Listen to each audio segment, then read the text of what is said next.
Ya nazali na ngai lisusu na espace te na telefone ya tout de suite ezalaki nini tosukaki na bapathologie ya pharynx. Na pharynx toza na bapathologie ebele oko ezala koze wana oyo kobelisa yango, toza na ba maux de gorge, toza na ba pharyngite, toza na ba angine, donc eza ebele.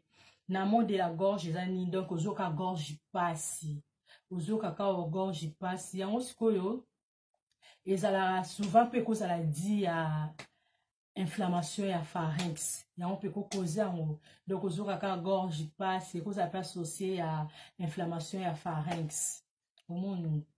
Donc eza mpe origine virale, ekozala mpe virus, eza origine virale, donc ozoka kaka douleur na gorge. Ya mibale toza na pharyngite. Pharyngite sikoyo yango eza nini? Pharyngite eza inflammation ya tissu ya pharynx. Donc tissu tolobaki eza ba muscle, eza ba misuni oyo pharynx wana sikoyo inflammation nango esala pe gorge pasi, inflammation nango wana yango nde créaka pharyngite, tu vois. Ekozala pe eza causé par virus soit bactérie, yango mpe kozala nango mpe infecté te, ekozala nango mpe non infecté, mais eza causé par ba virus na ba bactéries, soit virus soit bactérie. Médecin onda osala check-up oyo ya consultant onda ko diagnostiquer, so ba diagnostiquer pharyngite nde muta koyeba soki eza di ya bactérie to eza di ya ba virus oyo tobengi pharyngite. Yango sikoyo esala ni esechaka gorge, obando sentir na gorge neti sécheresse moko boye, donc osentir oyoka bien te awa donné tiye gorge no séché makasi esala pe pasi makasi, esala pe pasi makasi. Après toza na angine. Angine sikoyo eza inflammation sikoyo ya amygdale. Amygdale oyo nayebisaki bino ke bundela biso na ba défense immunitaire ya sikoyo angine yango eza inflammation nango. Angine okota yango par aspect pe okozwa eloko moko ezalaka tobenga yango nini na bosani, ezala neti contour-tige totia na etoyi ba médecin akofongolo munoko akotala yango, akotala pe aspect nango. Aspect nango ekozala soit rouge, ekozala soit blanche. Aspect nango ekozala soit rouge, ekozala soit blanche. Aspect ya amygdale wana oyo ezokoze oyo maladie nango eza angine. Yango mpe eza na cause nango ekozala pe virale, cause nango ekozala pe bactérienne, cause nango eza para streptocoque. Streptocoque eza microbe mo eza pe dangereux. Ezala pe mingi na bato bazala problème ba rhumatisme, neti rhumatisme articulaire aigu, ba oyo tobenga RAA, rhumatisme articulaire aigu. Eza causé pe par streptocoque hémolytique bêta du groupe A.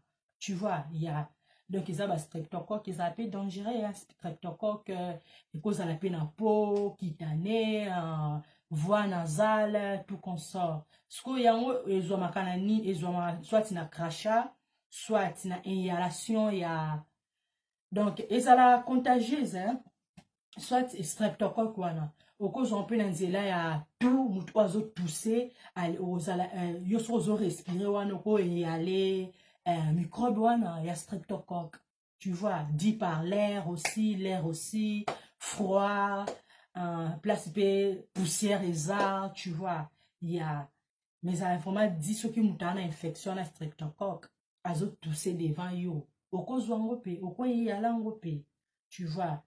Ekozala pe bactérie, ekozala pe virus kande na lobaki na amygdale wana. Donc qu'est-ce qu'on a? Rhinopharyngite. Rhinopharyngite eza inflammation pe ka ya pharynx, tu vois. Donc yango siko affectaka muqueuse nasale. Muqueuse na biso eza lokola trou mort boye, na kota zolo ndo mona miyo ko bima yo tout consort. Après tout ça suna ba cancer ya pharynx sous eza matata.